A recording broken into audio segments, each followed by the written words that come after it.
खबरें जो हमें सीधा जोड़ती हैं आपसे, जिनका आपकी जिंदगी पर होता है सीधा असर। खबर का मतलब है एक भरोसा, और आपका भरोसा है हमारी जिम्मेदारी। ATL टीवी, भरोसा अलवर का। नमस्कार, आप देख रहे हैं ATL टीवी और आपके साथ मैं हूं तोशी। पहले नजर हेडलाइंस पर।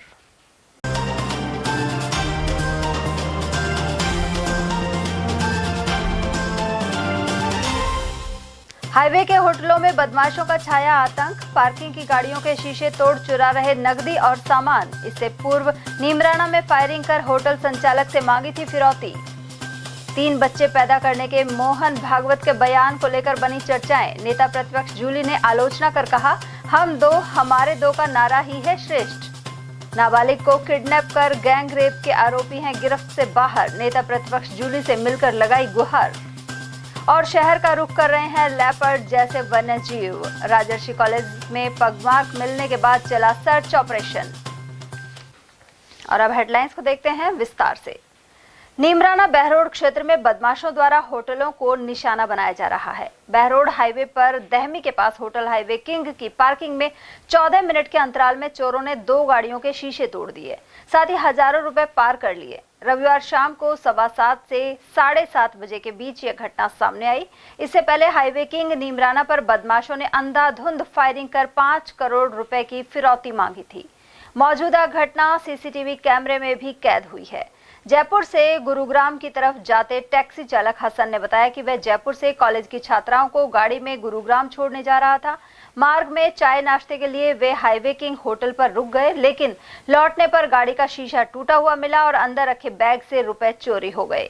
वहीं बहरोड थाने के ASI बाबूलाल के अनुसार सीसीटीवी के आधार पर जांच कर चोरों को पकड़ने का प्रयास जारी है। मैं टैक्सी ड्राइवर हूँ और मैं यहाँ पे हाईवे किंग के ऊपर, कस्टमर ने मेरे को बोला कि रोक लो थोड़ा, तो इसके चक्कर में मैं खाना खाने के लिए गाड़ी को रोकी। मेरी टैक्सी व्हीकल है, गाड़ी है। हम 10 मिनट के लिए चाय पीने के लिए अंदर गए थे, बस ओनली फॉर 10 से 15 मिनट के अंदर आए वापस से। तो हमारा वो साइड का शीशा तोड़ के उसके अंदर 50-1 हज़ार रुपये कस्टमर के बैग के अंदर रखे थे, और बैग की 40,000 रुपये का है वो, ठीक है। वो चोरी करके ले गए। उसके बाद में वापस से वही चोर आके वहाँ पे आगे एक और गाड़ी खड़ी थी, उसमें से भी चोरी करके ले गया। इनके कोई भी गार्ड कोई काम के नहीं है।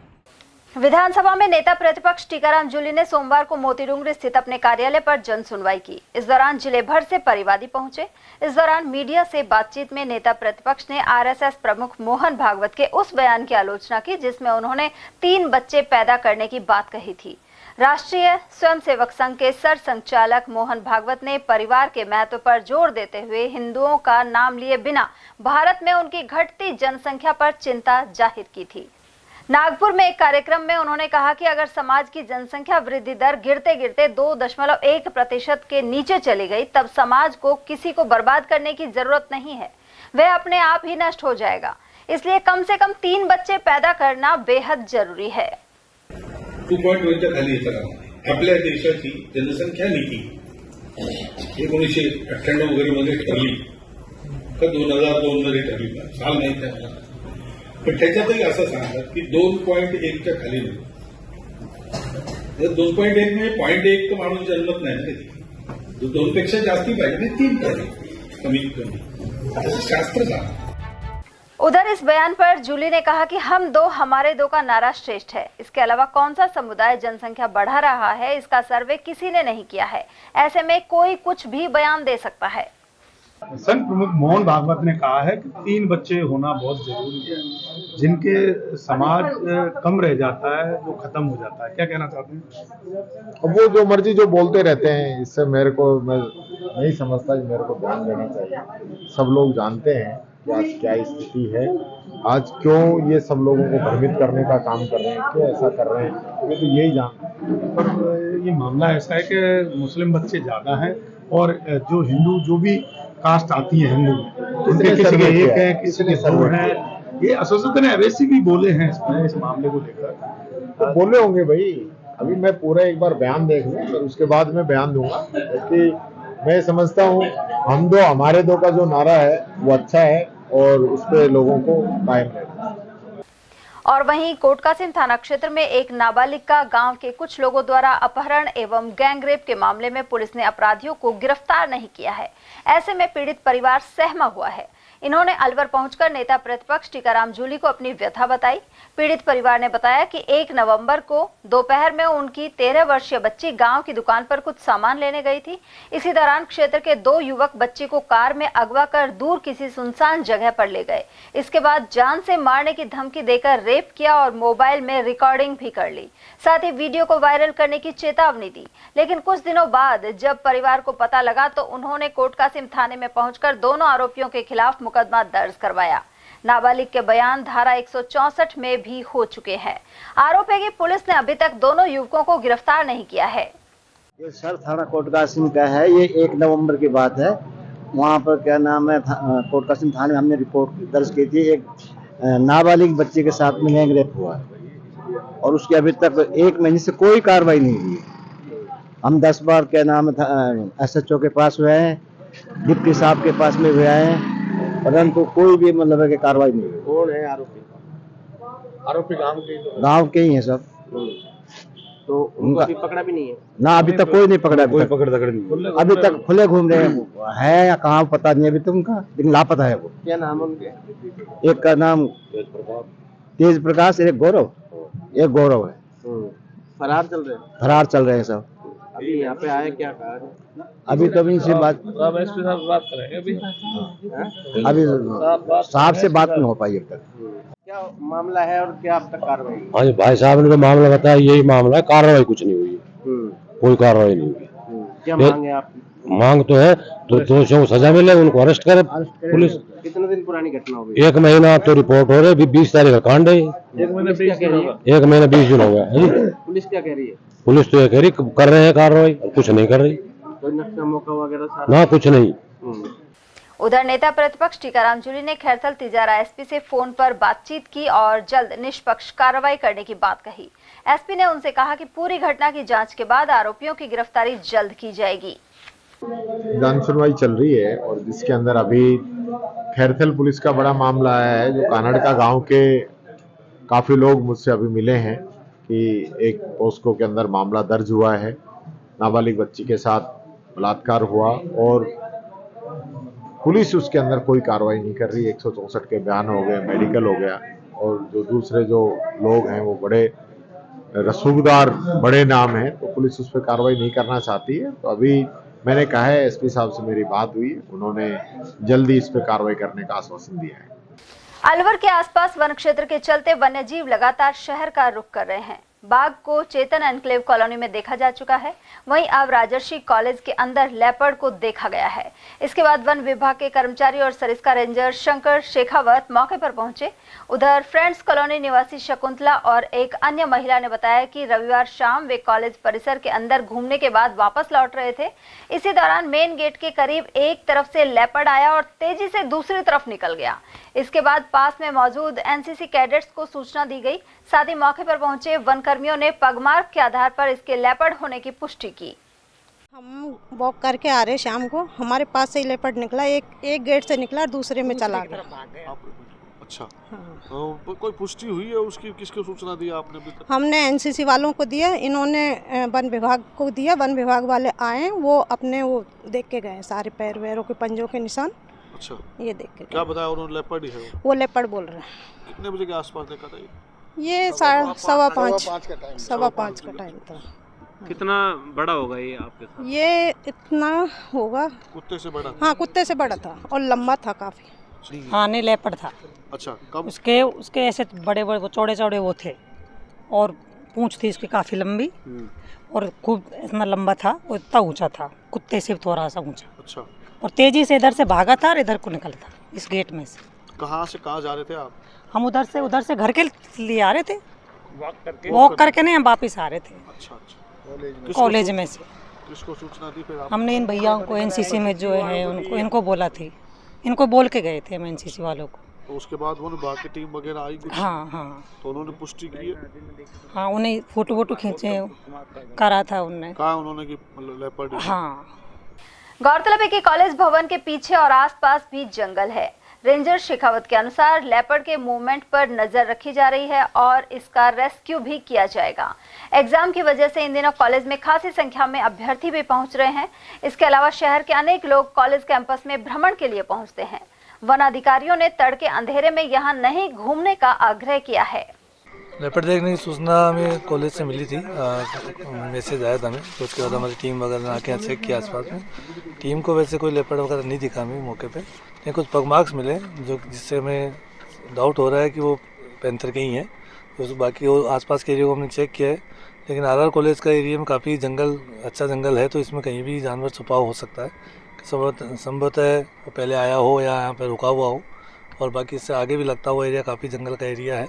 सुबह अभी और सर्च करेंगे, रात को भी स्टाफ एक बार यहाँ पे गश्त करके चेक करेगा आसपास के एरिया में कोई मूवमेंट वगैरह मिलता है तो उसके आगे जैसे भी उच्च अधिकारी से निर्देश मिलेंगे हमें, उसके अनुसार फिर हम आगे कार्रवाई करेंगे। अभी पगमार्क से क्या पुष्टि हुई है, लेपर्ड ही है या फिर कोई अन्य जानवर है? अभी संभावित जो पगमार्क दिखे हैं, 1-2 पगमार्क दिखे, क्योंकि यहाँ पे काफ़ी ज़मीन हार्ड ज़मीन है, डामर रोड है, कुछ जगह बोल्डर्स है, पत्थर है, तो कुछ ही पगमार्क मिल पाए।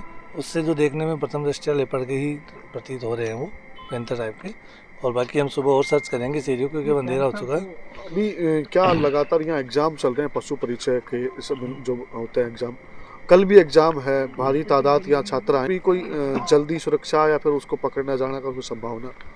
जब तक उसका मूवमेंट क्लियर नहीं हुआ तब तक अभी कुछ कह नहीं सकते हम, क्योंकि उसका विचरण किस एरिया में है कि अभी इस जंगल के अंदर लेपर्ड को पकड़ना या अन्य जानवरों को पकड़ना इतना आसान नहीं है, और रात के समय में रेस्क्यू करना थोड़ा टफ होता है हमारे लिए। अभी हमें उसका प्रॉपर मूवमेंट नहीं मिल पाया है कि सिर्फ ये रोड क्रॉस करने के पगमार्क मिले हैं, ये जो अंदर ही क्षेत्र में आर कॉलेज के अंदर ही। हमें ये अभी कहीं भी आइडिया नहीं लगा कि आगे इसका मूवमेंट कहाँ है। काफ़ी सर्च किया है टीम ने, और अंधेरा होने के बाद में ज़्यादा सर्च भी नहीं कर। उधर सरिस्का डीएफओ राजेंद्र हुड्डा ने बताया कि राजर्षि महाविद्यालय के चारों तरफ 50 हेक्टेयर से ज्यादा क्षेत्रफल में घना जंगल है। ऐसे में पगमार्क के आधार पर सर्च ऑपरेशन चलाया गया है। इसके अलावा ट्रैंकुलाइज टीम को भी बुलाया गया है। जो कॉलेज घूमने आ रहे हैं शाम के समय में, उन्होंने यहाँ सूचना दी कि भाई इस तरह से एक पैंथर दिखा है। तो ये कॉलेज के चारों तरफ, कॉलेज बीच में है, चारों तरफ एक घना जंगल है 50 हेक्टेयर के लगभग, जिसमें बहुत सारी मात्रा में नीलगाय हैं, सांबर हैं, बंदर हैं, डॉग्स हैं, काफ़ी वन्यजीव हैं, पानी के संसाधन है और घना जंगल है। तो इसमें एक पैंथर का मूवमेंट देखा गया है। अभी हमने सुबह से भी हम सर्च कर रहे हैं, नाइट में भी हमारी टीम लगी हुई थी। तो मूवमेंट तो है, यहाँ पगमार्क है और इसको हम जल्दी ट्रैंकुलाइज करने का, ट्रैंकुलाइज टीम है उसको भी हमने सरिस्का से बुलवा लिया गया है और जल्दी हम चाह रहे हैं इसको ट्रैंकुलाइज करके इसको सरिस्का के जंगल में छोड़े। सर ये मामला सामने आया? ये देखने का तो एक ही इंसिडेंस है, सड़क क्रॉस करते हुए देखा है। वो जंगल ये सड़क के दोनों तरफ है, तो जैसे ही क्रॉस किया है तब देखा है। तो नाइट में, इसके मॉर्निंग में भी पगमार्क हमें मिले हैं, है यहीं जंगल में। तो हम सर्च करके इसको पूरा प्रयास करेंगे कि ये जल्दी ट्रैंकुलाइज होकर इसको जंगल में छोड़ा जाए। अलवर की एनएबी पुलिस ने कार्रवाई करते हुए प्याज मंडी में प्याज को खुर्द-बुर्द करने के मामले में आरोपी को गिरफ्तार किया है। थाना प्रभारी दिनेश चंद्र ने बताया कि लुहारवाड़ी निवासी समी खान ने मामला दर्ज कराया था। इसमें परिवादी ने बताया कि उसने आरोपी नुह मेवात निवासी तस्लीम खान को प्याज का ट्रक लेकर पटना रवाना किया था, लेकिन उसने गाजीपुर में ही ट्रक को खुर्द-बुर्द कर दिया और वहां से फरार हो गया। पुलिस ने आरोपी को पकड़ लिया है। उस पर करीब 8.5 लाख रुपए की प्याज की हेराफेरी के आरोप हैं। पुलिस ने ट्रक बरामद करने के साथ ही आरोपी के खाते में 4 लाख रुपए होल्ड करवा दिए हैं। दिनांक 14/11 को परिवादी श्री समी खान निवासी लोहरवाड़ी ने प्रकरण दर्ज कराया था कि उसने यहाँ से करीब 8.5 लाख रुपए की प्याज ट्रक में भर के और पटना के लिए भेजी थी, जो पटना नहीं पहुंची जहां पहुंचाना था, और उसके ड्राइवर द्वारा प्याज खुर्द-बुर्द करना आशंका जाहिर की थी, जिस पर प्रकरण दर्ज किया गया। प्रकरण दर्ज करने के बाद तलाश की गई, तो तलाश के बाद ड्राइवर जो प्याज लेके गया था तस्लीम सनो मुश्ताक निवासी नूह मेवात, उसको गिरफ्तार किया गया और जो जिस वाहन में ट्रक में प्याज लेके गए थे उसको जब्त किया गया, और जो पैसे उस प्याज के बेचने से जो पैसे प्राप्त हुए थे उनको भी होल्ड किया गया। उसने पूछताछ पे बताया कि उसने गाजीपुर मंडी में जाकर के वो प्याज बेच दी थी, पटना नहीं लेके गया था, जिसको आरोपी को पेश न्यायालय किया जाता। और वहीं एनएबी पुलिस ने 2 शातिर चोरों को गिरफ्तार किया है। थाना प्रभारी दिनेश चंद के अनुसार कृषि उपज मंडी के सुपरवाइजर अजीराम ने 28 नवंबर को यहां मंदिर में चोरी होने की रिपोर्ट करवाई थी। पुलिस ने इसके बाद पटेल नगर के गोपेश और शिव कॉलोनी के विकास सिंह को पकड़ा है। पूछताछ में उन्होंने शहर के 8 मंदिरों में चोरी की वारदातें कबूली हैं। आरोपी गोपेश के खिलाफ एनडीपीसी और सूने मकानों में नकबजनी के 10 मुकदमे दर्ज हैं। साथ ही विकास के विरुद्ध 8 रिपोर्ट दर्ज हैं। पुलिस ने आरोपियों से माल भी बरामद कर लिया है। दिनांक 28 तारीख को और परिवादी अजीराम ने प्रकरण दर्ज कराया था। कृषि उपज मंडी स्थित मंदिर में, जो शिव जी का मंदिर है, उसमें रात्रि को किसी ने चोरी कर ली है, जिसमें से पैसे और डीवीआर चोरी करके अज्ञात चोर ले गए हैं, जिस पर प्रकरण दर्ज किया गया। प्रकरण दर्ज करने के बाद श्रीमान पुलिस अधीक्षक महोदय, श्रीमान अतिरिक्त पुलिस अधीक्षक महोदय और डिप्टी साहब, सीओ सिटी साहब के निर्देशन में 2 टीमें गठित करके और आरोपियों की तलाश का प्रयास किया गया। क्योंकि पिछले कुछ ही दिनों में कई मंदिरों में शहर में सिलसिलेवार चोरी हो चुकी थी, इसलिए गहनता से और टीमों द्वारा प्रयास करके 2 आरोपी गणों को पुलिस द्वारा गिरफ्तार किया गया है, जिनमें विकास पुत्र कूड़े सिंह निवासी शिव कॉलोनी और गोपेश पुत्र अशोक निवासी पटेल नगर अलवर के निवासी हैं, जो मंदिरों में चोरी और नकबजनी करने के शातिर अपराधी हैं। इनको गिरफ्तार किया गया है, इनको आज पेश न्यायालय किया जा रहा है। इन्होंने पूछताछ में कुल 8 मंदिरों में विगत दिनों में हाल ही में चोरी करना बताया है, जिसमें अपने कृषि उपज मंडी और दाऊदपुर में मंदिर और दीपक मैरिज गार्डन के पीछे मंदिर है, उसमें चोरी करना। एक जयपुर रोड मंदिर है, उसमें काला कुआं में श्री राम जी का मंदिर है और अपने बस स्टैंड के पास मंदिर है, वहीं पे गायत्री मंदिर है। इन कुल 8 मंदिरों में उन्होंने अभी हाल ही में चोरी की है। इनके खिलाफ कोई मुकदमे दर्ज है पूर्व में पहले? हाँ, उसमें गोपेश के खिलाफ करीब 10 मुकदमे नकबजनी और एनडीपीएस के दर्ज हैं, जिनमें मुख्यतः मंदिर चोरी के ही मुकदमे।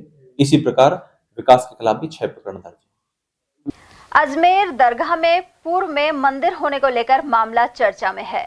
साथ ही लगातार प्रतिक्रियाएं सामने आ रही हैं। जिला कांग्रेस कमेटी के महासचिव अनवर साजिद खान के अनुसार भाजपा सरकारें अल्पसंख्यक समुदाय के धार्मिक स्थलों को निशाना बना रही हैं।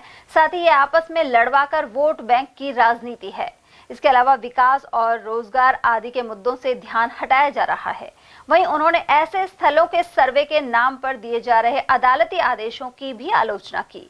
महासचिव अनवर साजिद खान ने कहा कि राजस्थान शांति प्रिय राज्य है, लेकिन प्रदेश की भाजपा सरकार अजमेर में भी इस तरह के हालात पैदा करना चाहती है। इसी वजह से दरगाह का मामला भी कोर्ट में ले जाया जा रहा है। उत्तर प्रदेश के बाद राजस्थान में भी अजमेर दरगाह को जिस तरह से कोर्ट में लेके गए हैं, कोर्ट में सुनवाई हो रही है, हो सकता है कोर्ट सर्वे के या जांच के आदेश भी दे दे। तो अब वो लगता है कि भारतीय जनता पार्टी पूरे देश में इस तरह के जो मंदिर या दरगाह हैं उनकी जांच करवा के एक माहौल बिगाड़ने का काम कर रही है। बिल्कुल, ये इनका मकसद ही देश में माहौल बिगाड़ना है। ये देखिए, अब अति का अंत निश्चित होता है, अहंकार का अंत निश्चित होता है, तानाशाही हिटलरशाही का अंत निश्चित होता है और ये अब अपने विनाश की तरफ है। देखिए, सबसे पहले जब आदमी का विनाश आता है तो उसकी बुद्धि विपरीत विनाशे काले, विपरीत बुद्धि विनाशे काले, जो ये कहावत है वो बिल्कुल सार्थक हो रही है। अब इन्होंने देखिए जो बिल्कुल एक तरह से धर्मनिरपेक्षता का, हिंदू मुसलमान का, सबका जिनकी आस्था का केंद्र है, देश में विदेशों में जिनकी मान्यता है, लगभग आज से 850 पहले जिस शहर को गरीब नवाज के नाम से जाना जाता है, अजमेर शरीफ को, उस दरगाह पे ये उसको टारगेट कर रहे हैं। ये बिल्कुल ये इनका अब अंत होने वाला है, निश्चित इनका ये विनाश की तरफ जा रहे हैं। जो हिंदू और मुस्लिम करोड़ों भारतवासियों की आस्था का केंद्र है, देखिए मजाक की बात कि वहाँ भी ये इस तरह के वो उपवाद फैलाना चाहते हैं। और हम तो कोर्ट का सम्मान करते हैं, न्यायालय सम्मान के पात्र है, न्याय की एक आखिरी सीढ़ी है लोगों के पास न्यायालय, और न्यायालय इस तरह के याचिकाओं को स्वीकार करेंगे, इस तरह के फैसले सुनाने लग जाएंगे, तो लोग फिर इस न्याय से भी उम्मीदें खो बैठेंगे। सर, आपको क्या लगता है कि जो भारतीय जनता पार्टी है, तो न्यायालय पे क्या उनका कंट्रोल है? क्या न्यायालय उनके हिसाब से ही काम कर रहा है? देखिए, इन्होंने सरकारी संस्थाओं को किसी से छुपा नहीं है, किस तरह से देश की संपदा को बेच रहे हैं, किस तरह सरकारी तंत्र का दुरुपयोग कर रहे हैं। इन्होंने सरकारी बिल्कुल उस पे पूरे तंत्र पे कब्जा किया हुआ है, और अब ये जुडिशरी पे भी कब्जा कर इस तरह के अपने लोगों को वहाँ जज के रूप में बिठाकर इस तरह के फैसले लेना चाह रहे हैं। हम तो ये चाहते हैं कि माननीय सुप्रीम कोर्ट इस पे स्वतः कोई संज्ञान ले, और जो देश में बहुत बड़ा जो विनाश की तरफ ये देश को धकेल रहे हैं, उस विनाश को रोके। तो आरएसएस के जो अधिकारी हैं या जो पदाधिकारी है, उनको सभी डिपार्टमेंटों में या सरकारी विभागों में जो शामिल होने की छूट दी है, तो उसका असर है ये? बिल्कुल 100% इनका असर ही यही है। इनका काम ही यही है कि अपने लोगों को, आरएसएस के लोगों को देश की सर्वोच्च संस्थाओं पर बिठाकर एक कंट्रोल कर लिया जाए, और देश को वापस गुलामी की तरह और एक तानाशाही शासन की तरह, क्योंकि इनके मार्गदर्शक हैं जो हिटलर हैं, नाथूराम गोडसे हैं, जिनकी सोच ही आतंकवादियों जैसी है, तो उनसे आप न्याय की कहाँ उम्मीद कर सकते हैं?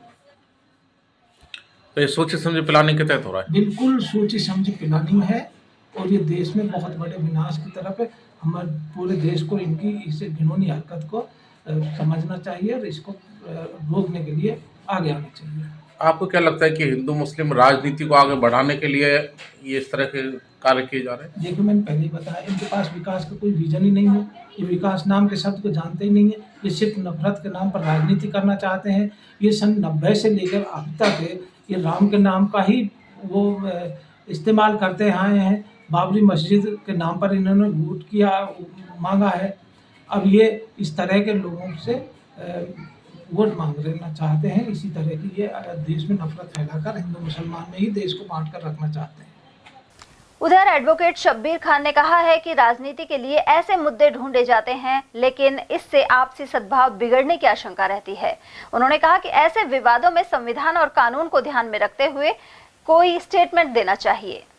आज जिस तरीके से इस देश के हालात दिन प्रतिदिन बदतर होते जा रहे हैं, उसमें बड़े दुख के साथ में और बड़े खेद के साथ में हमें कहना पड़ता है, क्योंकि आज तमाम राजनीतिक पार्टियों ने एक ट्रेंड सा चला रखा है, सिर्फ अपनी अपनी सत्ता को पाने के लिए उस भोली भाली जनता को बेवकूफ़ बनाना, और जब जब सत्ता के चुनाव किसी स्टेट में आते हैं तो ये तमाम सत्ता पर आसीन लोग इस तरीके के मसले लेकर आते हैं। हिंदू मुस्लिम मंदिर मस्जिद के नीचे मंदिर ढूंढना, बौद्ध मठ ढूंढना, या बौद्ध मठ के नीचे मंदिर ढूंढना।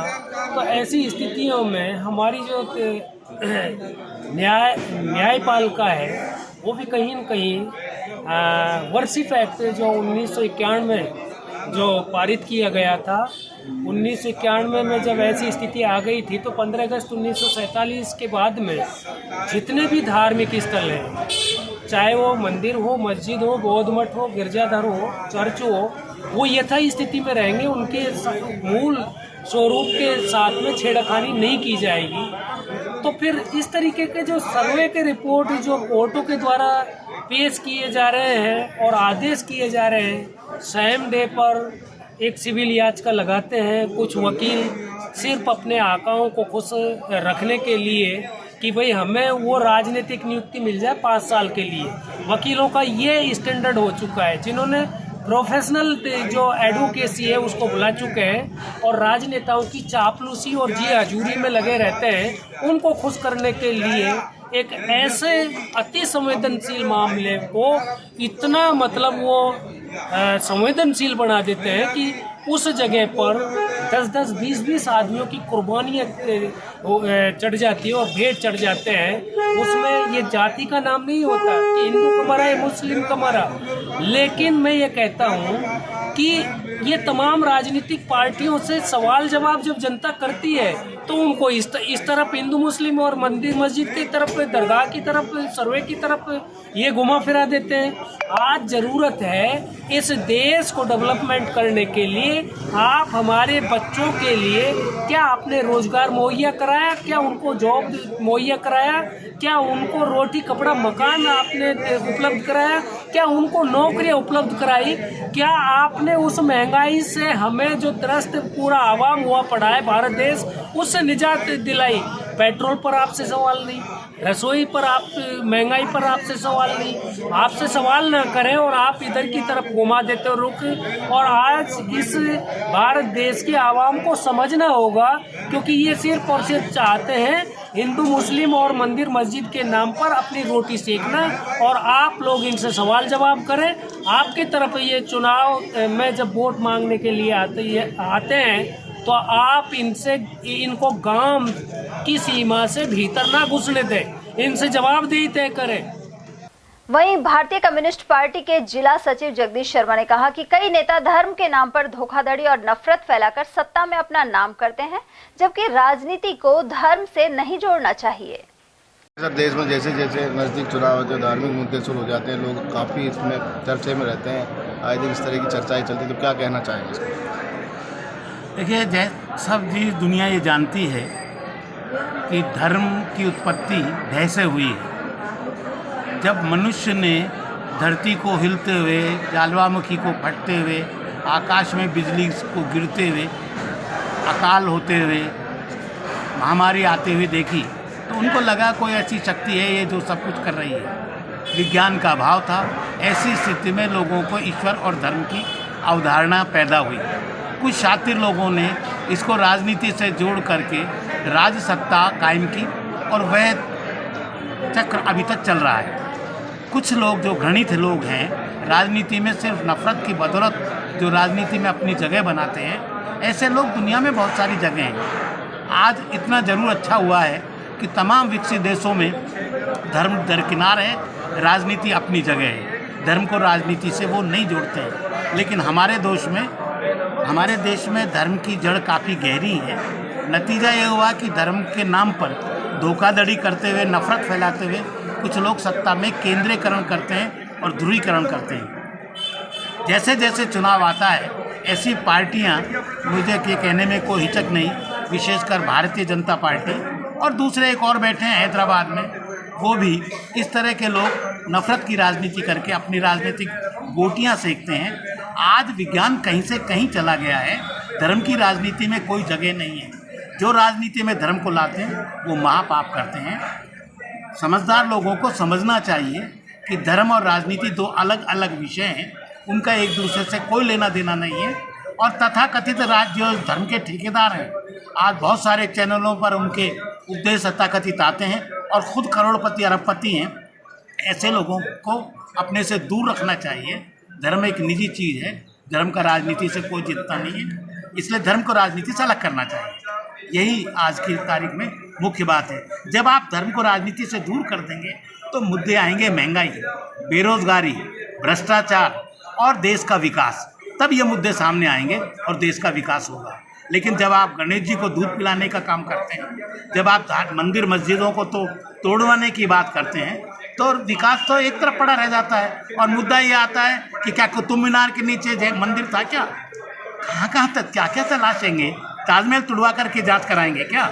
दोनों लाल किला आगरा और दिल्ली का तुड़वा करके जांच कराएंगे क्या?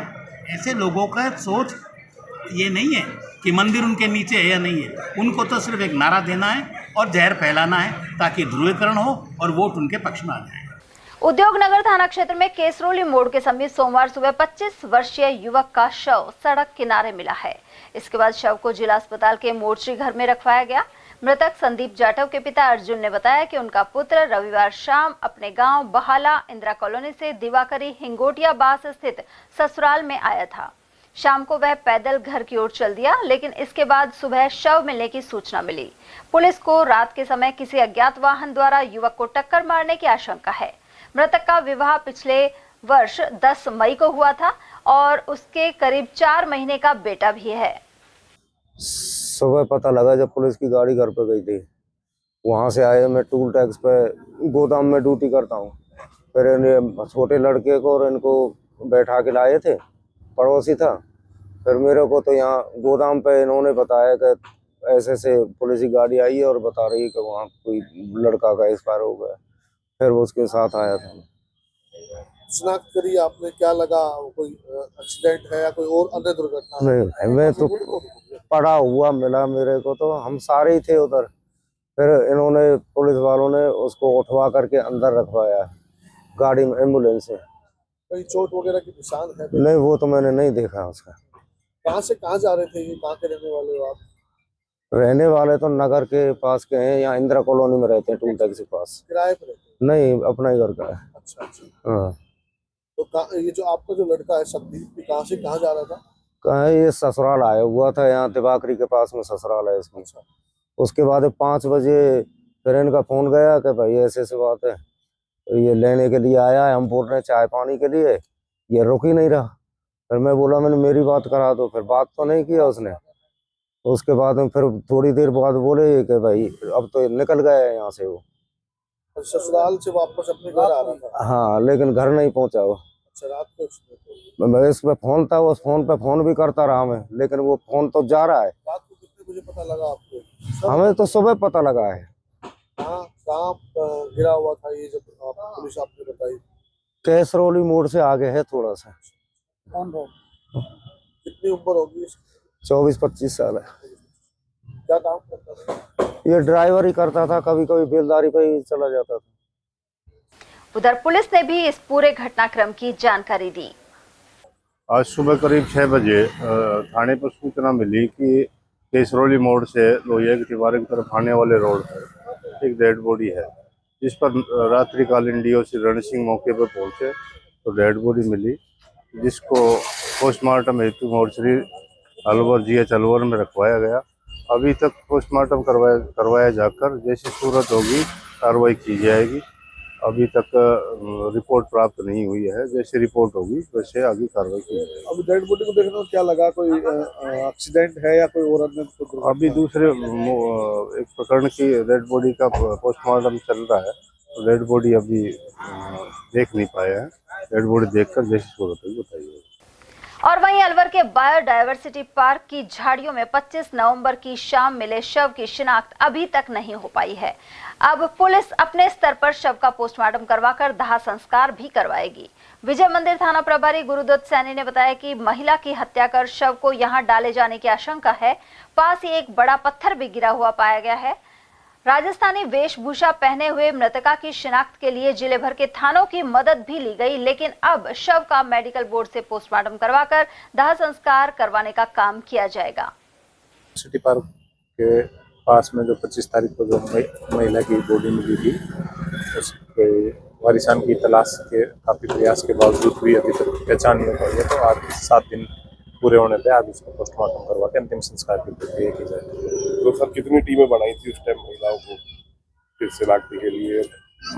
महिला की शिनाख्त के लिए शहर के सभी थानों में अलग अलग टीमें बनाई चेक करवाया गया था। अपने अपने इलाके में DST टीम ने भी काम किया था और हमने भी इसमें जान पहचान के लिए, और एक टीम जो बाहर भी भिजवाएगी किसी से। तो लेकिन शिनाख्त नहीं हो पाई? नहीं, शिनाख्त नहीं हो पाई। किस तरह का पहनावा था महिला का? क्या राजपूती ड्रेस महिला ने पहन रखी है, पर उसमें कोई उसको चेक कराया तो कोई भी किसी तरह का पहचान का कोई चिन्ह महिला के शरीर पे या ड्रेस में। आज पोस्टमार्टम बोर्ड के? हाँ, आज बोर्ड से पोस्टमार्टम करवा के अंतिम संस्कार करवाए। पहचान के लिए जो भी कानूनी प्रक्रिया में जो भी जो रखना है वो DNA सैंपल वगैरह हो सकते हैं। जिला कलेक्टर डॉक्टर अर्तिका शुक्ला ने शहर और आसपास के क्षेत्र का दौरा किया। उन्होंने अतुल्य अलवर अभियान के तहत शहर की साफ सफाई का जायजा लिया। जिला कलेक्टर कालीमोरी, मुंगस्का, हनुमान सर्किल और शांति कुंज क्षेत्र में पहुंची। साथ ही गोलेटा में प्रस्तावित खेल मैदान स्थल का निरीक्षण किया। वहीं नगर निगम आयुक्त को प्रस्ताव तैयार करने के निर्देश दिए हैं। इस दौरान एडीएम सिटी बीना महावर, आयुक्त जितेंद्र नरूका, प्रशिक्षु IAS सोनू कुमारी, नगर निगम के राजस्व अधिकारी युवराज मीना और अधिशासी अभियंता दिनेश वर्मा आदि मौजूद रहे। जिला अभिभाषक संघ के चुनाव 13 दिसंबर को होंगे। अलवर कोर्ट परिसर में इस वजह से चहल पहल बढ़ गई है। मौजूदा अध्यक्ष राकेश कुमार शर्मा ने बताया कि 13 दिसंबर को मतदान के बाद उसी दिन परिणाम घोषित किया जाएगा। जिला अभिभाषक संघ अलवर के चुनाव दिनांक 13/12/2000 को होंगे। उसके लिए मतदाता सूची का काम जोरों पर है। कल तक मतदाता सूची जारी हो जाएगी, जो कि चुनाव टीम को देने के बाद चुनाव टीम आने वाले चुनाव का प्रोग्राम तय करेगी, उसी के अनुसार चुनाव। किस किस पद पर प्रत्याशी खड़े हो रहे हैं? अध्यक्ष, उपाध्यक्ष, सचिव, संयुक्त सचिव, कोषाध्यक्ष, पुस्तकालय सचिव और कार्यकारिणी के 5 मेंबरों का चुनाव। उधर एडवोकेट संजीव कारकवाल ने बताया कि 13 दिसंबर को होने वाले चुनाव की प्रक्रिया शुरू हो गई है। इस बार वे भी सचिव पद के उम्मीदवार हैं। उन्होंने मिनी सचिवालय के नए कोर्ट परिसर में चैम्बर उपलब्ध कराने के लिए प्रयासों की बात कही। साथ ही कहा कि अन्य समस्याओं पर भी पूरा ध्यान दिया जाएगा। उल्लेखनीय है कि यह चुनाव अध्यक्ष, उपाध्यक्ष, सचिव, कोषाध्यक्ष आदि पदों के लिए हो रहे हैं। जिला अभिभाषक संघ में 13 दिसंबर 2024 के आम चुनाव है, जिसमें अध्यक्ष, उपाध्यक्ष, सचिव, यूनिट सेक्रेटरी, कोषाध्यक्ष, पुस्तकालय अध्यक्ष और 5 कार्यकारिणी सदस्यों का चुनाव है। और इसके लिए प्रक्रिया पूरी हो चुकी है। इसमें उनके जो वोटर लिस्ट के लिए जो चंदा जमा कराने की तारीख है वो 30 तारीख को समाप्त हो गई है। आपको जो वोटर लिस्ट है वो बनाई जा रही है। अब उसके ऊपर आपत्ति के ऊपर आज चुनाव कार्यक्रम घोषित करेंगे। 13 दिसंबर को मतदान होगा और उसी दिन ही इसका परिणाम होगा। आप किस चीज़ पर? मैं सचिव पद के लिए चुनाव है। तो किस तरह का कार्य देखेंगे आप वोट को लेकर के देखेंगे? किस तरह की कमियाँ देखी है? किस सबसे पहला जो बातचीत है वो बेंच और बार में जो सामंजस्यपूर्ण सौहार्दपूर्ण वातावरण में बार में काम हो और वकीलों के लिए और आने वाले जो क्लाइंट्स हैं उनके लिए ज़्यादा से ज़्यादा सुविधा हो। सबसे बड़ी जो समस्या है हमारे वो है जो नए परिसर में जा रहे हैं उसमें वकीलों को बैठने के लिए उपयुक्त जो स्थान है चैम्बर्स की, उसकी सुविधा उपलब्ध कराना मेरी प्राथमिकता है। विश्व एड्स दिवस के उपलक्ष्य में अलवर के सामान्य चिकित्सालय में जागरूकता स्टॉल का पीएमओ डॉक्टर सुनील चौहान ने उद्घाटन किया। इस दौरान डॉक्टर परविंदर सिंह सहित अनेक चिकित्साकर्मी मौजूद रहे। स्टॉल के जरिए आमजन को एड्स की बीमारी के बारे में जानकारी सहित बचाव को लेकर सलाह दी जा रही है। वैसे तो 1 दिसंबर को विश्व एड्स दिवस मनाया जाता है, लेकिन रविवार का अवकाश होने के कारण यह स्टॉल 2 दिसंबर को शुरू हुआ, जिससे ज्यादा संख्या में लोग इसे देख सकें। विश्व एड्स दिवस है तो उसके बारे में यह है कि लोगों को एड्स के बारे में जागरूक किया जाए, उनको समझाया जाए और इससे घबराए नहीं, डरे नहीं। जिसको भी हुआ है कि समुचित इलाज लें और अपनी बीमारी को छुपाए नहीं। आप देख रहे हैं कि हर साल एड्स का फिगर बढ़ता जा रहा है, लेकिन पहले जो डर लोगों में था वो डर अब नहीं है। और लोगों से यही है कि जो भी काम है जिस तरह की है कि प्रिकॉशंस रखें, अपनी प्रिकॉशंस से आप एड्स की बीमारी से बच सकते हैं। आज सर आपने उद्घाटन भी किया है सर? जी हाँ, तो ये इसीलिए है कि ये एड्स दिवस का उद्घाटन किया है कि कल छुट्टी का दिन था, आज सोमवार किया है, जिससे ज़्यादा से ज़्यादा मरीज़ लाभान्वित हो और उनको जागरूक किया जाए। और मरीज़ के साथ वाले या आमजन जो है, क्योंकि ओपीडी रहता है तो ओपीडी में जो पेशेंट्स वगैरह आएंगे उनको इधर डाइवर्ट करके कि आप यहाँ पे समझें और एड्स क्या होता है, कैसे होता है और इसकी रोकथाम और उपाय कैसे किया जा सकता है। सर्दी शुरू होते ही स्थानीय सब्जी मंडी में अमरूदों की आवक शुरू हो गई है। एक विक्रेता ने बताया कि सर्दी के मौसम में सवाई माधोपुर और पंजाब से अमरूद आ रहे हैं। इनके थोक दाम 22 से 35 रुपए प्रति किलो बने हुए हैं। पंजाब से आ रहा है, सवाई माधोपुर से आ रहा है, बड़ी मंडी मात्रा अपने थोक में किस भाव पड़ रहा है? थोक में हर तरह का माल, जैसा माल है वैसे पैसे है। 30 रुपये किलो भी है, 25 भी है, 22 भी है, 32 भी है, 35 भी है, हर तरह का माल है। आप कब से कर रहे हैं काम? वो कई साल हो गए काम करते करते। आईपीएस कावेंद्र सागर की पुत्री समायरा सागर के 7वें जन्म दिवस पर सोमवार को अलवर शहर के मदर टेरेसा होम में कंबल वितरण का कार्यक्रम किया जाएगा। इस दौरान जिला पार्षद जगदीश जाटव और उनकी पत्नी बबीता जाटव ने मूक बधिर बच्चों को कंबल वितरित किए। वहीं यहां स्थित चर्च में समायरा सागर की लंबी उम्र की प्रार्थना की गई। इस दौरान जगदीश जाटव ने कहा कि अपने कार्य को लेकर सुर्खियों में रहने वाले कावेंद्र सागर की पुत्री के जन्म दिवस पर प्रतिवर्ष यहां कार्यक्रम आयोजित किया जाता है। अंतर्राष्ट्रीय प्रदूषण नियंत्रण दिवस पर आम लोगों से एक पेड़ मां के नाम लगाने का आह्वान किया गया है। पर्यावरण, वन एवं जलवायु परिवर्तन संवर्धन परिषद के प्रदेश अध्यक्ष देशराज वर्मा ने यह अपील की है। उन्होंने कहा कि पेड़ों की कटाई को भी रोकना होगा। वर्मा ने बढ़ते प्रदूषण को खतरनाक बताया। साथ ही कहा कि इस दिशा में केंद्र और राज्य सरकारें काम कर रही हैं एवं आम जन को भी भागीदारी निभानी चाहिए। सर, 2 दिसंबर को विश्व प्रदूषण दिवस मनाया जाता है। आप पर्यावरण, वन, जलवायु परिवर्तन संवर्धन के प्रदेश के चेयरमैन हैं, क्या कहना चाहिए? देखिए, मैं सभी जो भारत के नागरिक हैं उनसे अभिनम्र निवेदन करूंगा कि भारत में प्रदूषण की बहुत बढ़ रहा है, इस पे सबको ध्यान रखना चाहिए और अपने अपने घर और अपने मिलने वालों के यहाँ एक एक पेड़ अवश्य लगाएं, जिससे कि प्रदूषण कम हो और स्वच्छ हवा ले सकें और एक अच्छे नागरिक होने का परिचय देना चाहिए। सर, बहुत सी इंडस्ट्रियां हैं, बहुत से ईंट भट्टे हैं या बहुत से रोडी मिक्स प्लांट हैं, क्रेशर हैं, दिन रात प्रदूषण फैलाते हैं और भारी मात्रा में डीजल के वाहन, यहाँ तक कि कई ट्रेनें भी डीजल की हैं, तो ये सब प्रदूषण फैला रहे हैं। तो इसको रोकने का कोई विशेष अभियान चलना चाहिए, इनका कोई ऐसा समाधान निकले कि ये सारी व्यवस्था भी चलती रहे और प्रदूषण भी नहीं हो, क्या कहना चाहिए? देखिए पत्रकार महोदय, मोदी जी का विजन है एक पेड़ मां के नाम, वो पूरे भारत में चला रखा है उन्होंने। और हमारा जो मंत्री है संजय भाई शर्मा जी, जो वन एवं पर्यावरण मंत्री, पता है वो क्या करता है? डेली एक पेड़ लगाता है और प्रदूषण को कम करने में सबसे अहम भूमिका निभा रहा है, पहली बात। दूसरी बात, राजस्थान सरकार और केंद्र सरकार ने, डबल इंजन की सरकार है हमारी, इन्होंने बहुत अधिक इन चीज़ों पर ध्यान देते हुए कार्रवाई शुरू कर दी। कल भी मैं देख रहा था 2-3 जगह जहां ये क्रेशर चल रही थी अवैध, उनको रोका गया है अलवर में। और जिन फैक्ट्रियों में ज़्यादा प्रदूषण है उनको बाकायदा केंद्र सरकार और या राज्य सरकार के अधीन है, उनको नोटिस देके उनको अवगत किया जा रहा है कि प्रदूषण कम करें, ऐसा प्रदूषण पर लगाम लगाएं। बिल्कुल हमारे जो कर्मचारी हैं वो फैक्ट्रियों में जाके जांच कर रहे हैं और जहां ये प्रदूषण के लिए जो खाने हैं उनको भी जांच करें। अधिकतर खाने बंद भी कर दी गई है। सर, हरे पेड़ों की कटाई कई बार होती है, चोरी छिपे होती है, लेकिन स्थानीय प्रशासन मिली भगत से कुछ कार्रवाई नहीं कर। आपको लगता है कि सरकार भी पेड़ काटने की जो परमिशन देती है हाईवे बनाने के लिए या रेलवे मार्ग बनाने के लिए, हवाई अड्डे बनाने के लिए, तो एक पेड़ की बजाय 10 पेड़ लगाएं, इस तरह के कानून बनाए जाने की आवश्यकता है? नहीं, ये बात कानून है ये। अगर आप एक पेड़ काटे उसकी जगह 20 पेड़ लगाने का कानून है, पेड़ लगाने भी चाहिए। लेकिन नागरिक बहुत, आज का वर्तमान नागरिक बहुत सजग है, समझदार है। और आप ये हरे पेड़ की बात कर रहे हो, हरे पेड़ कहीं भी नहीं कट रहे। सरकार और चौकियां बनी हुई है वन मंत्रालय की। आप देखिए सरसका से लेके पूरे अलवर में, पूरे राजस्थान में जगह जगह चौकी बना दी गई हैं। और आप कह रहे होंगे, लेकिन मुझे नहीं लग रहा कहीं हरे पेड़ कट रहे हैं।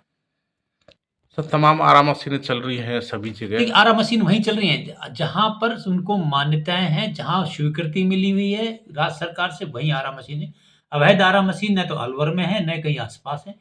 स्वीकृति वाली आरा मशीन है जो बिल्कुल सूखी लकड़ी है उनके आधार पे काम कर रहे हैं। गीली लकड़ी कहीं भी नहीं कटाई हो रही, ये मैं भी कहूंगा आपसे। और हो रही है तो उसके तुरंत प्रभाव से रोक लगाई जानी चाहिए। नहीं लग रही, सरकार इस पर बिल्कुल कानून कार्रवाई करती है। कहीं भी देखिए पुलिस वाले हैं हमारे और कर्मचारी हैं वन विभाग के, कहीं पता लग जाता है तो उसको पकड़ते हैं, उसको अरेस्ट करते हैं। चालान बहुत भारी होता है उस पर। अवैध खनन पे चालान है, ट्रैक्टरों को पकड़ लिया गया है। कई जगह अवैध खनन में वहाँ हमारे वन विभाग कर्मचारियों ने ट्रैक्टर पकड़े हैं और वो खूब प्रयास करते हैं, लेकिन ट्रैक्टर नहीं छोड़े जा रहे क्योंकि वो अवैध खनन कर रहे हैं, प्रदूषण फैला रहे हैं। राज्य सरकार और केंद्र सरकार प्रदूषण फैलाने वालों को सख्त कार्रवाई कर रही है। और मैं भी आपसे अपील करना चाहूंगा कि प्रदूषण कम हो, एक पेड़ मां के नाम मोदी जी के इस कार्यक्रम में अपनी अहम भूमिका निभाएं, यही कहना चाहूंगा आप लोग। राजस्थान कर्मचारी चयन बोर्ड की ओर से पशु परिचर परीक्षा आयोजित की जा रही है। इसके दूसरे दिन सोमवार को बस स्टैंड पर अभ्यर्थियों की भारी भीड़ रही। अभ्यर्थी बसों की खिड़कियों से अंदर घुसते हुए नजर आए। अलवर आगार के यातायात प्रबंधक मुन्नालाल शर्मा ने बताया कि जिला कलेक्टर के निर्देश पर अलवर और मत्स्य नगर आगार द्वारा 100 से अधिक बसें लगाई गई हैं। पेपर देने वाले परीक्षार्थियों की भीड़ को देखते हुए इन्हें बसों से तुरंत रवाना किया जा रहा है। परीक्षा चल रही है, किस तरह से गवर्नमेंट की ओर से परीक्षार्थियों के लिए व्यवस्था की रही है? राजस्थान सरकार द्वारा 1, 2, 3 तारीख को लगातार परीक्षा है। उसके संबंध में राजस्थान रोड की सारी तैयारी माकूल है और किसी भी जो परीक्षार्थी उसको कोई परेशानी नहीं है। सारी बसें जो उपलब्ध है इनके लिए और जो मार्ग है उनसे तोड़कर ये बसें लगाई गई, जो मार्ग को कम किया गया और जो है सुविधा अनुसार करीब कितनी बसें सर लगाई? दोनों डिब्बों में लगभग जो है 150 सवा सौ की बस करीब लगी है। और जब भी जो है परीक्षार्थी आता है तो दिक्कत नहीं है, लगातार वाहनें चल रही है, गंतव्य स्थानों को पहुंचाने के निगम के प्रयास लगातार जारी है। खबरें अभी और भी है, लेकिन फिलहाल वक्त एक छोटे से ब्रेक का फौरन लौटेंगे। आप बने रहिए हमारे साथ और देखते रहिए ATL TV। अलवर शहर का सबसे खूबसूरत banquet hall the shehnai resort.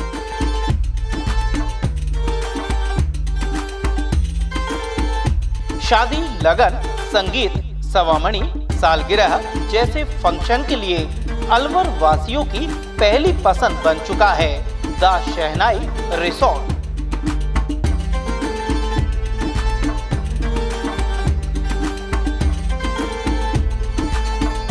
इसमें कवर्ड मंडप, 25 आधुनिक कमरे, छोटा पार्टी हॉल व रेस्टोरेंट भी है।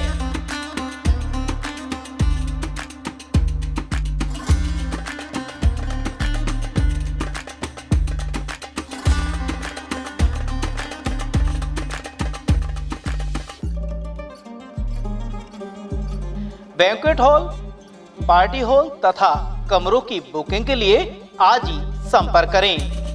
झंकार होटल के पीछे near Hanuman circle, Delhi road, Alwar. 8094126636 and 811888222488। Furniture का 32 साल पुराना जाना माना नाम राहुल डेकोर। यहाँ आपकी लाडली बिटिया के लिए अथवा अपने घर के लिए सभी प्रकार का सागवान का फर्नीचर उपलब्ध है।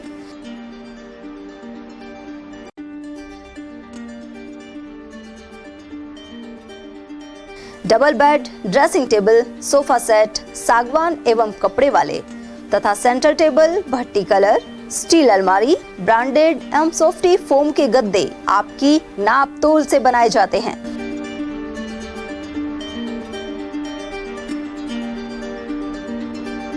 सभी सामान एक ही छत के नीचे उपलब्ध।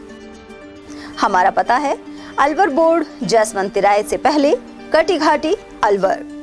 Contact number 9414019769 and 9414019768।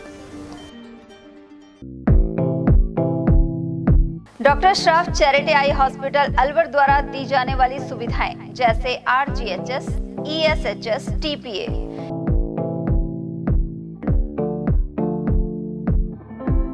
इसके अलावा registration, OPD service, OT ward, store एवं अलवर जिले में first time low vision clinic की सुविधा दी जा रही है। लो विजन एड क्लिनिक जो दिव्यांग बच्चों जिनकी निगाह बहुत सारे इलाज के बाद भी कम रह जाती है, ऐसे मरीजों के लिए या ऐसे बच्चों के लिए जो बेस्ट पॉसिबल जो डिवाइसेस होते हैं वो हमारे पास अवेलेबल है, जिससे हम ऐसे बच्चों का मदद कर सकते हैं। ऑप्थेल्मोलॉजी डॉक्टर द्वारा चिन्हित मरीज लो विजन क्लिनिक की सुविधा उठा सकता है। हमारे यहाँ विभिन्न प्रकार की जांचें जैसे OCT, RFNL, VFA, B scan, YAG laser, A scan की सुविधा उपलब्ध है। हमारा पता है doctor Shroff charity eye hospital, Subhash Nagar, NEB road, Alwar, Rajasthan. Contact number 014423705559। हीरे, सोने, चांदी के जेवरातों के विक्रेता दुर्गा प्रसाद सुनील दत्त ज्वेलर्स, बजाजा बाजार, अलवर।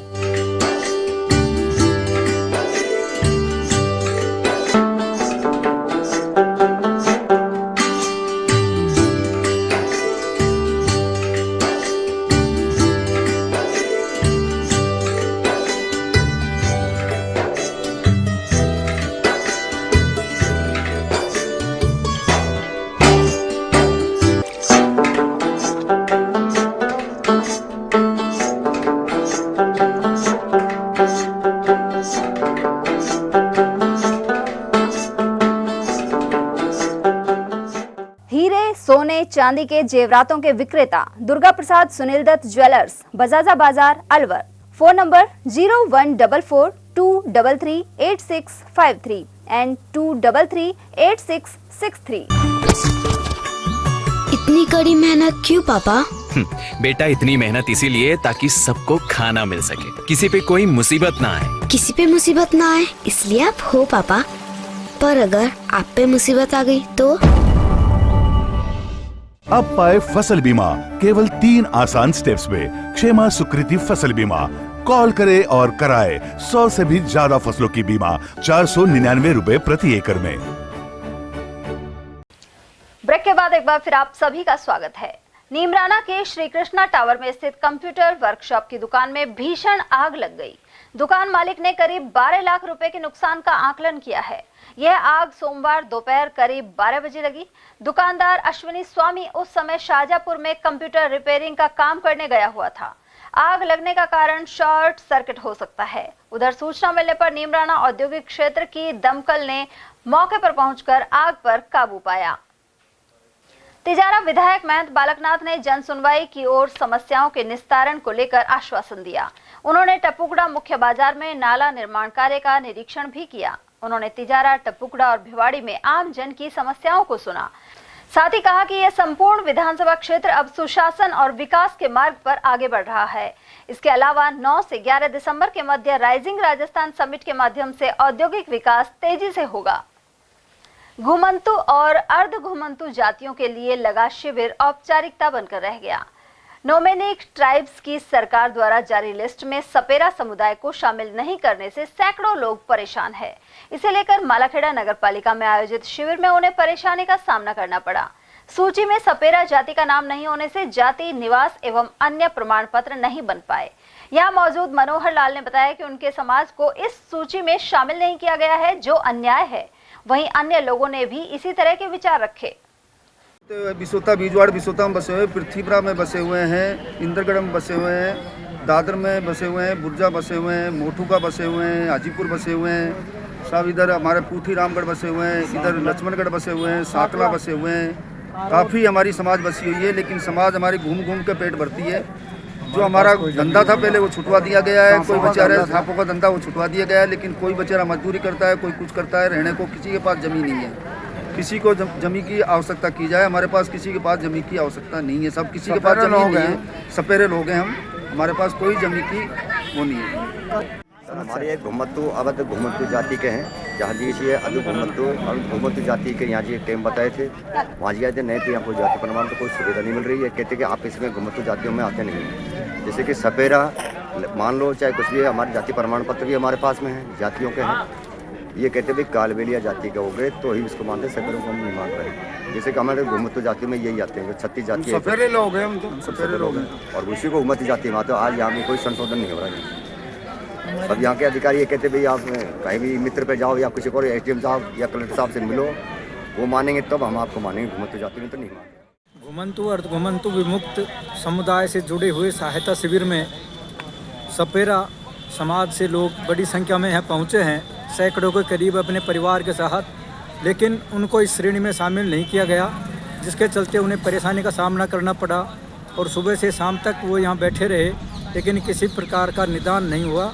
उसके पश्चात यह लोग उपखंड अधिकारी मालाखेड़ा के पास भी पहुँचे हैं। अब देखना यह है कि एससी समुदाय से जुड़े हुए सपेरा जाति के लोगों को इस वर्ग में शामिल किया जाता है या नहीं। मैं अवधेश सिंह। उधर रैबारी, रायका सहित अन्य समुदायों के लोग भी जाति और निवास प्रमाण पत्र बनवाने के लिए भटकते रहे। वजह यह थी कि संबंधित पटवारी और कानूनगो इस शिविर में मौजूद नहीं थे। पृथ्वीपुरा क्षेत्र के एक युवक ने इस परेशानी की जानकारी दी। साथ ही एलडीसी कर्मचारी संघ के अध्यक्ष महेंद्र रेबारी ने बताया कि शिविर के दौरान राजस्व विभाग से जुड़े हुए अनेक पटवारी नहीं पहुंचे हैं। राज्य सरकार और जिला कलेक्टर महोदय के आदेश के अनुसार अर्ध घुमंतु और घुमंतु जातियां जो है उनके दस्तावेज तैयार करने के लिए ये शिविर लगाया गया है, लेकिन शिविर एक महज औपचारिकता बनकर के रह गया है। इस शिविर में ना तो प्रभारी अधिकारी है, जिनको मैं पिछले 2 घंटे से लगातार 6 बार फ़ोन कर चुका हूँ, ना श्रीमान तहसीलदार महोदय है, ना एक भी पटवारी है। केवल और केवल पंचायत राज विभाग के कार्य में बैठे हुए हैं, जिनका इस शिविर में कोई काम नहीं। उनका केवल व्यवस्था का काम था, लेकिन जो कार्य करने वाले लोग हैं उनमें से एक भी व्यक्ति इस शिविर में नहीं आया। लोग यहाँ आए हैं, धक्के खा करके वापस जा रहे हैं। तो राज्य सरकार की जो महत्वाकांक्षा है कि घुमंतू परिवारों को योजनाओं का लाभ दिया जाए, वो किसी भी स्थिति में यहाँ पूर्ण होता हुआ दिखाई नहीं दे रहा है। और वहीं सामाजिक न्याय एवं अधिकारिता विभाग की ओर से मालाखेड़ा में घुमंतू, विमुक्त एवं अर्ध घुमंतू के शिविर में विभिन्न योजनाओं के प्रपत्र तैयार कराए गए। इनमें सामाजिक सुरक्षा, पेंशन योजना और पालनहार योजना आदि शामिल हैं। यहाँ मौजूद अधिकारी राजेंद्र मीणा ने इस बारे में जानकारी दी। दूसरी ओर सर्वर ठप रहने से कई बाधाएं भी आई। उधर समाज कल्याण विभाग के प्रतिनिधि विश्राम मीणा ने बताया कि सोमवार को सर्वर सही नहीं चलने के कारण काफी परेशानी का सामना करना पड़ा, लेकिन आवेदकों को ई मित्र पर जाकर ऑनलाइन आवेदन की सलाह दी गई है। पहचान का एक अवसर दिया गया है। घुमंती जाति के अंदर ये विमुक्त, घुमंतू, अर्ध घुमंतू जातियों की एक पहचान के लिए जिन्होंने अपना जाति, निवास, आधार कार्ड, जन आधार कार्ड नहीं बनवाया, राशन कार्ड नहीं बनवाया, वो सरकार ने उनको आज मौका दिया इस कैंप लगाने का कि उनकी जो भी दस्तावेज हैं वो तैयार करके और विभागीय योजनाओं का लाभ मिल सके। विभागीय योजनाओं में सर्वप्रथम तो मैं ये बताऊंगा कि आपको पेंशन, वृद्धा पेंशन है, विधवा पेंशन है। पेंशन के अलावा जैसे विधवा पेंशन के बाद एक पालनहार चलता है जिससे कि वो विधवा अपने बच्चों को पढ़ा सके। विभागीय द्वारा उसको अनुदान दिया जाता है बच्चे को पढ़ाने के लिए। कितना पैसा मिला? पालनहार की योजना है जी। पैसे 1500 रुपये एक प्रति बच्चे के।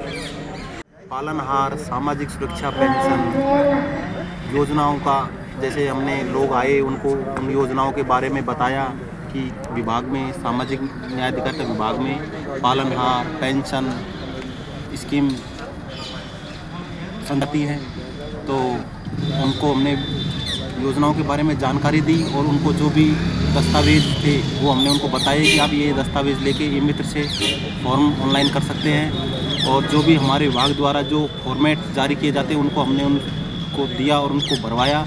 और साथ ही क्योंकि जो भी उनको हमने बताया कि पालनहार योजना में हर में सत्यापन होता है और पेंशन में दिसंबर में सत्यापन होता है, वो हमें हर वर्ष करवाना है। इस तरह की हमने योजनाओं के बारे में यहाँ शिविर में आए पधारे लोगों को बताया कि जैसे कोई और लोगों के लिए भी हमने बताया, जैसे कोई आसपास में आपके भी रहता हो तो उनको भी इन योजनाओं के बारे में बताया। इस तरह हमने उनको बताया। मालाखेड़ा उत्सव के सफल आयोजन के बाद राजगढ़ गेट पर श्रद्धालुओं ने हनुमान चालीसा एवं सुंदरकांड के पाठ का आयोजन किया। यहां माता दिन मिश्रा सहित अन्य श्रद्धालुओं ने दक्षिण मुखी हनुमान मंदिर में दीप प्रज्वलित करने के साथ ही पुष्प अर्पित किए। साथ ही धार्मिक अनुष्ठान का आयोजन हुआ। इस दौरान मालाखेड़ा उत्सव के सफल आयोजन पर राम भक्त हनुमान का आभार जताकर सामूहिक प्रार्थना की गई।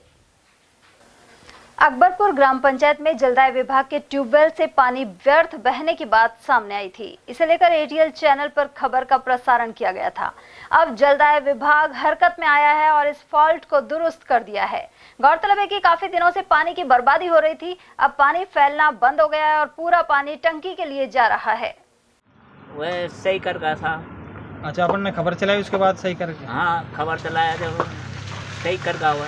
अब पानी निकलता नहीं है? अब पानी ना निकला। पहले कितना पानी निकला? पानी तो पहले तो घड़ों ही निकलो। हम 2 बुल्ट लगा रहा था, 2 लगाए ना, जो वो लीक होगा। अब सही है? अब सही है। जो पहले काफ़ी पानी बहता था तो वेस्टेज ज़्यादा था, काफ़ी ख़राब भी पड़ा हुआ था। जब खबर चलाई थी उसके बाद ये काम हुआ है, सही हुआ है। पहले काफ़ी लीटर पानी व्यर्थ जा रहा था। काफ़ी पानी पहले व्यर्थ जाता था, अब नहीं जाता था। अकबरपुर स्थित परीक्षा केंद्र पर सोमवार को दूसरे दिन भी पशु परिचर सीधी भर्ती परीक्षा संपन्न हुई। वहीं अभ्यर्थियों को पूरी चेकिंग के बाद ही प्रवेश दिया गया। यहां मौजूद अध्यापक ने बताया कि 2 पारियों में परीक्षा संपन्न हुई। इसके अलावा पुलिस की भी चाक चौबंद व्यवस्था रही। ये राजस्थान कर्मचारी चयन बोर्ड द्वारा ये परीक्षा आयोजित की जा रही है। ये पशु परिचर चयन के लिए की जा रही है और ये 3 दिवस तक आयोजित की जाएगी, 1 दिसंबर से 3 दिसंबर तक, और 2 पारियों में संपन्न की जाएगी। और सुबह की पारी का टाइम 9 से 12 और शाम की पारी का 2:30 से 5:30 रहेगा। और सभी विद्यार्थी आसपास के क्षेत्र के या जिलों से आए हुए हैं परीक्षा, और उनको पूरी तरह सुविधा दी जा रही है और बारीकी से उनको जांच करवा कर उनकी तलाशी लेकर ही उनको आगे प्रवेश दिया जाएगा। नायब सूबेदार अहमदपुर निवासी शाहबुद्दीन का सोमवार को अकबरपुर में साफा बांधकर स्वागत किया गया। साथ ही ढोल बाजों के साथ जुलूस भी निकाला गया। उन्होंने कहा कि इससे युवाओं में देश के प्रति जज्बा बढ़ेगा, साथ ही वे भारत माता की सेवा के लिए आगे रहेंगे। आज ये हमारे पड़ोस के गांव अहमदपुर से एक फौजी रिटायरमेंट आया है, देश सेवा करके नायब सूबेदार की रैंक से पेंशन ली है। लोगों में भारी उत्साह है। पेट्रोल पंप से लोग इनका फूल माला और साफे से स्वागत कर रहे हैं। लोगों में देशभक्ति का जज्बा है। आज हमारे परिवार का बच्चा शाहबुद्दीन जो सूबेदार के पद से अपने रिटायरमेंट जो हुआ है, इससे गांव में और कस्बे में खुशी का माहौल है। और जो देश के लिए जो एक बहुत ही अच्छी सेवा देकर आज जो रिटायरमेंट लेके जो हमारा बच्चा हमारे गांव अहमदपुर में आया है, उसने गांव का और देश का नाम रोशन किया है। जो अहमदपुर गांव से हैं, ये पहले भी इस परिवार से सेना में बहुत अपनी सेवा दे चुके हैं। एक सबसे बड़े कहीं व्यवस्था है तो हमारे देश की कोई सुरक्षा है तो वो ये हैं। और आज 2-3 परिवार पहले भी मतलब वहाँ से रिटायरमेंट होकर आए हैं और ये भी आज बड़े एक अच्छे बाकी बात है, अच्छी सर्विस करके। नवनिर्वाचित विधायक सुखवंत सिंह का रामगढ़ कस्बे के मुख्य बाजार सहित अन्य स्थानों पर जोरदार स्वागत किया गया। इस मौके पर उनके साथ नरेश गोयल, नवीन यादव, परमजीत सिंह, कृष्ण सैनी, रोहताश सैनी, अविनाश यादव और लक्की कुकरेजा आदि मौजूद रहे। उधर नौगांवा नगर पालिका वासियों ने भी सुखवंत सिंह का स्वागत किया। पालिका परिसर में उन पर जेसीबी से पुष्प वर्षा की गई। वहीं बीजवा और मुबारकपुर के अलावा कई जगह अभिनंदन किया गया। नगर पालिका के अध्यक्ष राजीव सैनी ने यह जानकारी दी। उधर विधायक ने उनके साथ आई समस्याओं को दूर करने का भरोसा दिलाया है। को धन्यवाद देता हूँ, उन्होंने जो मुझे आशीर्वाद दिया है उसके लिए मैं उनका आभार प्रकट करता हूँ। जनता ने खुद चुनाव लड़ा था, एक तरह से उन्होंने मुझे आशीर्वाद दिया है और मैं आपको विश्वास दिलाता हूँ, आप मुझ पर भरोसा रखना कि मैं जरूर उनके जो भी जनता के विकास के काम है उनमें हमेशा उनके साथ खड़ा हूँ। खैरथल नई अनाज मंडी में लग रही अस्थायी प्याज मंडी में रात्रि से ही किसानों का जमावड़ा लगना शुरू हो जाता है। वहीं सोमवार को 45,000 कट्टों की आवक हुई। व्यापारी निकेश यादव ने बताया कि प्याज के थोक भाव 20 रुपए से लेकर 37 रुपए प्रति किलो बने रहे। उधर हरियाणा के एक व्यापारी ने बताया कि वे खैरथल प्याज मंडी से प्याज खरीदकर हरियाणा भेज रहे हैं। भिवाड़ी स्थित सेंट जेवियर स्कूल में तृतीय वार्षिक खेल महोत्सव आयोजित किया गया। इसका नाम जेवोलिम्पिक्स रखा गया है।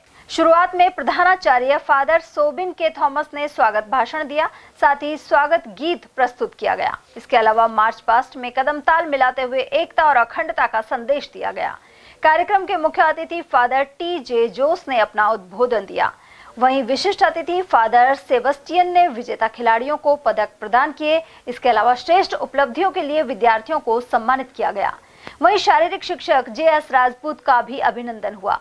अंत में उप प्रधानाचार्य ग्रेसी ने आभार व्यक्त किया।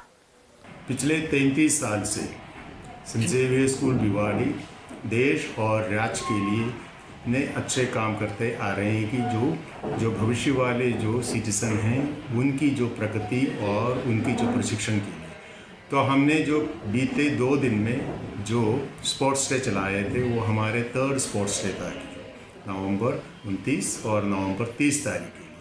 तो इस स्पोर्ट्स डे का जो नाम हमने रखा था जावो ओलंपिक्स।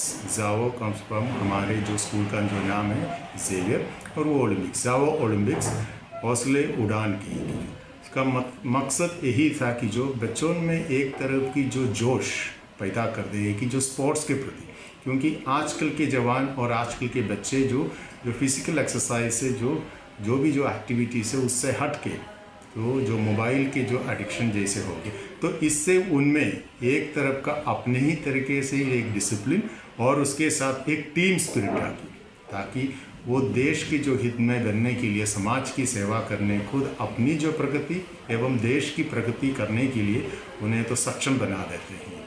तो हमारे एक छोटा सा एक प्रयास था कि जो ताकि हम इन्हें इसी के लिए ट्रेनिंग कर दें। तो इसमें कम से कम 800 से लेके बच्चे प्रतिदिन इसमें भाग लिया करते थे। जो पहला दिन था जूनियर बच्चों के लिए, स्टैंडर्ड 1 to 5 के लिए, और दूसरा दिन था कि स्टैंडर्ड 6 और उसके ऊपर के बच्चों के लिए। राजस्थान सनातन ब्राह्मण महासंघ के प्रदेश सचिव विष्णु शर्मा ने समाज हित के प्रति अपनी राय प्रकट की है। उन्होंने बताया कि प्रदेश सरकार को सवर्ण एक्ट लागू करना चाहिए। उन्होंने ब्राह्मणों की सुरक्षा को खतरे में बताते हुए कहा कि इनके बिना सनातन राष्ट्र की परिकल्पना नहीं हो सकती। साथ ही एकजुट होकर समाज सुरक्षा की लड़ाई लड़नी होगी। उन्होंने कहा कि जिस प्रकार SC/ST एक्ट प्रभावी है, उसी प्रकार सवर्ण एक्ट भी बनाया जाए। अभी राष्ट्र में जिस प्रकार की स्थितियां पैदा हो रही हैं और मेरे ब्राह्मण समाज के विरुद्ध बहुत सारे मैसेज मेरे पास में आए हुए हैं कि भाई साहब, ब्राह्मणों के विरुद्ध जो टिप्पणियां हो रही हैं उनको लेकर क्या किया जाना चाहिए, क्या करना चाहिए। तो इस वीडियो के माध्यम से मेरे जितने भी राष्ट्र के संगठन हैं, विप्र फाउंडेशन है, विप्र सेना है, इसके अलावा अन्य सहयोगी संगठन है, उन सारे सहयोगी संगठनों तक ये बात पहुंच जाए और संगठनों के साथ साथ देश की सरकार है, प्रदेश की सरकार है, वहां तक भी हमारी ये बात पहुंच जाए कि भाई हम ब्राह्मणों को स्वर्ण एक्ट चाहिए। हम किसी भी प्रकार से मानसिक पीड़ा के शिकार नहीं होना चाहते। जिस प्रकार SC/ST एक्ट होता है और कई बार तो इस प्रकार का मामला होता है SC/ST एक्ट में कि लोग लंबी कानूनी कार्रवाई होती है और उम्र की सीमा निकल जाती है और व्यक्ति बाद में आरोपों में निराधार सिद्ध होता है। और लेकिन उनका तो पूरा का पूरा लाइफ चला गया, उन्होंने तो अपना जो जीवन था उस एक्ट में निकाल दिया। तो निराधार जो एक्ट लगाए जाते हैं इनके विरुद्ध दूसरा हमें स्वर्ण एक्ट चाहिए। हमारे विरुद्ध कोई टिप्पणी होती है, बहुत सारे ऐसे, क्योंकि सीधी सी बात है, जाति सूचक शब्दों की अगर जब बात आती है तो क्या ब्राह्मणों के खिलाफ जाति सूचक शब्द नहीं होते? क्या ब्राह्मणों को मानसिक पीड़ा नहीं होती? क्या ब्राह्मणों का जो ये पूरा का पूरा ये स्थिति है इस राष्ट्र में, ये विरुद्ध चलाया जा रहा है ब्राह्मणों के विरुद्ध। और आप बात कर रहे हो हिंदू राष्ट्र की, आप बात कर रहे हो सनातन धर्म की। अगर इस पूरे राष्ट्र में, इस विश्व में अगर हिंदू धर्म का सबसे बड़ा कोई वाहक है वो ब्राह्मण है। और ब्राह्मण जो हिंदू धर्म का वाहक होके, सनातन धर्म का वाहक होके, सनातन संस्कृति का वाहक होके आज ब्राह्मणों को आप टारगेट कर रहे हैं। और ब्राह्मणों के विरुद्ध जो टारगेट है ना आपका, ये सनातन राष्ट्र की परिकल्पना ब्राह्मणों के विरुद्ध की नहीं जा सकती। ब्राह्मणों के विरुद्ध अगर आप सोच रहे हैं कि ब्राह्मणों को साथ नहीं लेकर हम सनातन राष्ट्र की परिकल्पना तैयार करेंगे, असंभव है। लेकिन देश सनातन जो है हमारी संस्कृति है, हम बड़ी इज्जत करते हैं। और मैं तो मेरे देश में जितने भी धर्मावलंबी हैं उन सबसे ये अनुरोध करूंगा कि आप ब्राह्मणों का सम्मान करें। देश आपका है, देश हम सबका है।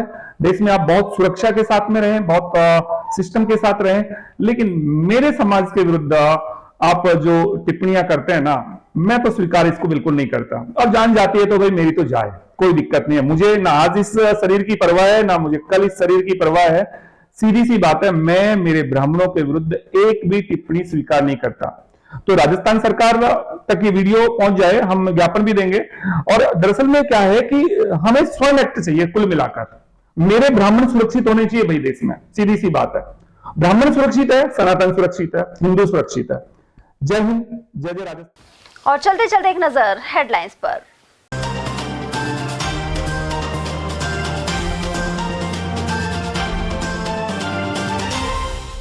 हाईवे के होटलों में बदमाशों का छाया आतंक, पार्किंग की गाड़ियों के शीशे तोड़ चुरा रहे नकदी और सामान। इससे पूर्व नीमराणा में फायरिंग कर होटल संचालक से मांगी थी फिरौती।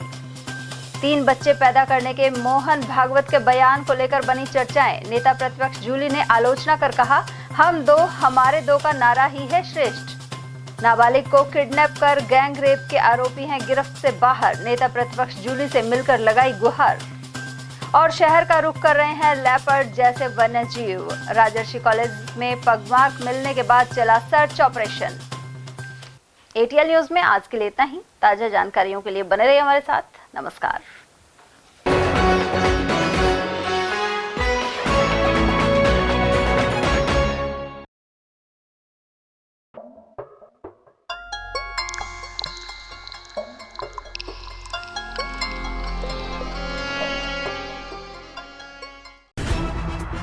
खबरें जो हमें सीधा जोड़ती हैं आपसे, जिनका आपकी जिंदगी पर होता है सीधा असर।